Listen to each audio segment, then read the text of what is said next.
Oi, gente, tudo bem? Eu sou a Dayana Mendes, sou professora de língua portuguesa e nessa aula nós vamos falar sobre linguagem. E aí, o que é linguagem?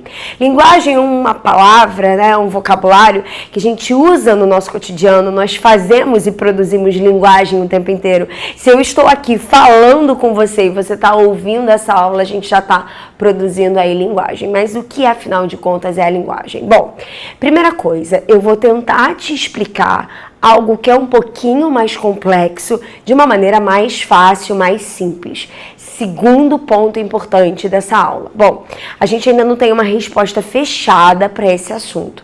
Isso porque os linguistas, os neurocientistas, os cientistas ainda estão pesquisando e desenvolvendo apontamentos, né, pesquisas, direcionamentos sobre o assunto. Dito isso, o que é linguagem? Bom, muitos animais, inclusive os seres humanos, são capazes de se comunicar entre si. A gente sabe que um cachorro latindo para o outro é uma maneira deles se comunicarem. A gente sabe que os gatos, por exemplo, ou as abelhas, estabelecem com outros da sua espécie uma relação aí que permite com que eles se comuniquem. Só que os seres humanos têm um diferencial. O grande diferencial dos seres humanos é que eles foram capazes de desenvolver tecnologia. É o que a gente está fazendo agora, se você parar para pensar, que você está vendo a minha aula por meio da internet. Então, você tem aí acesso a um computador, você tem acesso à internet, você tem acesso a uma televisão. Então, nós desenvolvemos tecnologia, né, mecanismos físicos para aprofundar a maneira como nós nos comunicamos. Nós não somos só seres como os outros animais que interagem apenas com quem está perto. Nós fomos capazes de desenvolver habilidades, competências, tecnologias para que nós pudéssemos transmitir aquilo que nós estamos pensando para outros da nossa espécie, não só para quem está perto da gente, mas também para quem está longe da gente. Pois é por isso que você está me vendo agora. Então, linguagem é essa capacidade que eu tenho. Um detalhe importante, a resposta para isso não está fechada, mas a gente já pode bater um martelo. Quando eu falo pensando em você. E também pensando em mim. Eu preciso me adequar a quem é você. Com quem eu estou falando? Quantos anos você tem? Mesmo que eu não te conheça, eu tenho uma leve ideia, eu sou capaz de imaginar quem você seja. E por isso, percebendo aí que você está me acompanhando pela internet, eu vou usar um exemplo na aula que seja familiar a você. Então, quando a gente fala, a gente pensa no outro, de uma certa maneira. A gente fala para o outro. Também a gente revela um pouquinho de nós, mas a gente fala para o outro. Então, a gente precisa pensar que a linguagem é um mecanismo de interação social. É uma maneira que nós, seres humanos, é uma habilidade, é uma competência que nós, seres humanos, desenvolvemos de nos comunicarmos na sociedade. Beleza? Eu também preciso entender uma coisa. Para que a gente se comunique, a gente precisa internalizar, a gente precisa entender, assimilar um conjunto de regras e de códigos. O código que eu uso nessa aula para falar com você é a língua portuguesa. Isso foi algo que eu aprendi e que você também aprendeu. Para o Chomsky, nós, seres humanos, já nascemos com um dispositivo interno, uma habilidade, uma competência que nos permite aprender línguas e desenvolver línguas. Então, eu falo a língua portuguesa porque meus pais falavam a língua portuguesa e falavam essa língua portuguesa comigo desde criança. Para essa teoria do Noam Chomsky, que é um teórico, um cientista muito importante, nós temos um tempo para aprender a falar e desenvolver a nossa linguagem. Bom, queridos, é uma habilidade humana para elaborar um código, elaborar línguas diferentes e fazer com que outras pessoas assimilem, adquiram, aprendam tais códigos, tais línguas. Mas o código, ele não é só uma língua. Toda língua é um código, porque é um conjunto aí de sinais que representam sons, representam ideias, né, formam aí palavras. Mas há códigos que são códigos universais.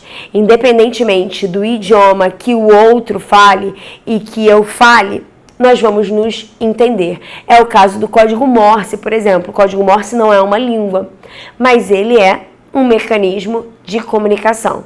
Ele é um conhecimento que, se eu tenho e o outro tem, independentemente do idioma em que nós... independentemente do idioma que nós usamos para nos comunicar, se ele sabe o código Morse, eu sei o código Morse, a gente vai conseguir interagir, a gente vai conseguir trocar, eu vou conseguir transmitir uma informação, beleza? A principal característica da linguagem é essa. O principal objetivo da linguagem é esse: transmitir uma informação, se forjar como um mecanismo de interação social. Agora, o que eu preciso que você entenda? A prova de vestibular, ela não vai perguntar para você o que é linguagem, mas ela vai usar um vocabulário bem específico, fazendo referência à palavra linguagem. E sobre esse vocabulário, a gente vai conversar daqui a pouco. Acompanha, por favor, a próxima parte desse vídeo. Galera, dando sequência ao nosso raciocínio, seguinte: como é que eu caracterizo ou classifico a linguagem? Existem diferentes maneiras de classificar a linguagem. Existe a linguagem oral, a linguagem escrita, existe, por exemplo, a linguagem formal e a linguagem informal. Mas nesse vídeo nós vamos falar de uma classificação mais básica. A gente está falando de uma comunicação direta. Quando eu interajo com o outro, primeiro, existem duas maneiras iniciais de interagir com o outro. Ou eu escrevo alguma coisa, ou falo alguma coisa para ele, e aí eu tô diante da linguagem verbal, ou eu uso uma imagem. Beleza? Então a linguagem verbal é para a palavra, é estabelecer uma comunicação com o outro, é interagir com o outro por meio da palavra. Pode ser a palavra falada, a palavra escrita. Aí algum de vocês vai pensar, alguém vai pensar em casa: caramba, professora, e a comunidade surda? Bom, a comunidade surda também se comunica por meio da linguagem verbal. Eles têm uma língua própria. Aqui no Brasil, a língua brasileira de sinais, ou Libras. Então, se você aprende aquela língua, você se torna aí capaz de se comunicar com essa comunidade de falantes. Beleza? Não deixa de ser um tipo de linguagem verbal. Ok? Beleza? Bom, e a linguagem não verbal? Queridos, a linguagem não verbal é a pintura, é a imagem, é o vídeo, que não tem absolutamente nada de palavra falada ou escrita. A linguagem verbal é o emoji que eu posso mandar para você.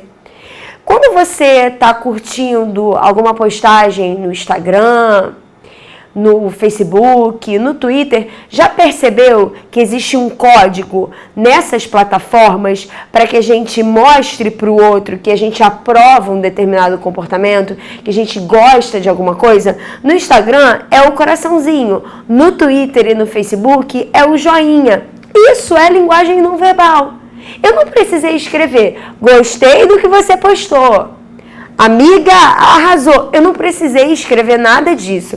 Eu apenas coloquei o coração ou coloquei o joinha, ok?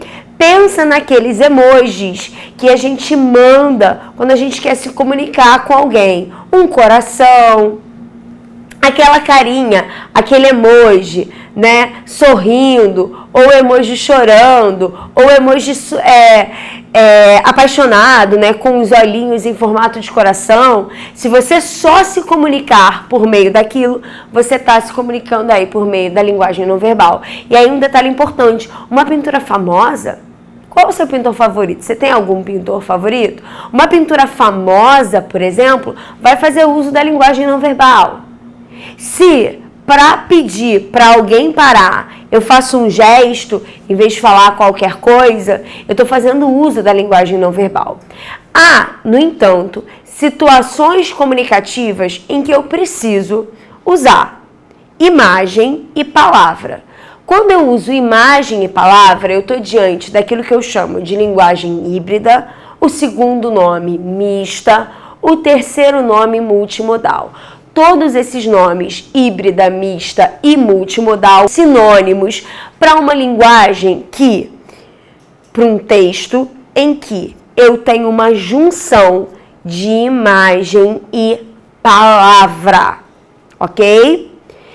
Um filme, por exemplo, vai fazer uso da imagem, mas também vai fazer uso da linguagem falada ou da linguagem escrita, se você estiver prestando atenção na legenda. Então, é multimodal. Uma propaganda, por exemplo, né, uma propaganda que é transmitida na televisão, vai apresentar a imagem, mas também vai apresentar o texto escrito. Então, é multimodal. Gibis, histórias em quadrinho, memes, são recursos todos multimodais, ok? Só escrevi um e-mail, linguagem verbal. Bom, só fiz um desenho, não verbal. Coloquei ali um meme, coloquei o texto escrito e também a figura. Juntei os dois e o leitor vai precisar combinar a imagem com a palavra para poder decodificar, para poder interpretar, para poder entender o que eu falei. Isso é o quê? Isso é linguagem híbrida, mista ou multimodal. Como é que isso vai aparecer numa prova para você? Bom, eles vão pedir para você analisar um determinado texto, levando em consideração a linguagem verbal, e aí, mesmo que seja um gibi, é para você prestar mais atenção na palavra, no texto escrito. Eles vão pedir para você analisar uma determinada imagem, né? E classificar essa imagem como uma linguagem não verbal. Eles vão pedir para que você analise textos que são mistos e eles podem usar esse vocabulário na hora da prova. A melhor maneira de você treinar é fazendo os exercícios da plataforma. Então, fique atento, estude bastante, me despeço de vocês e até a próxima.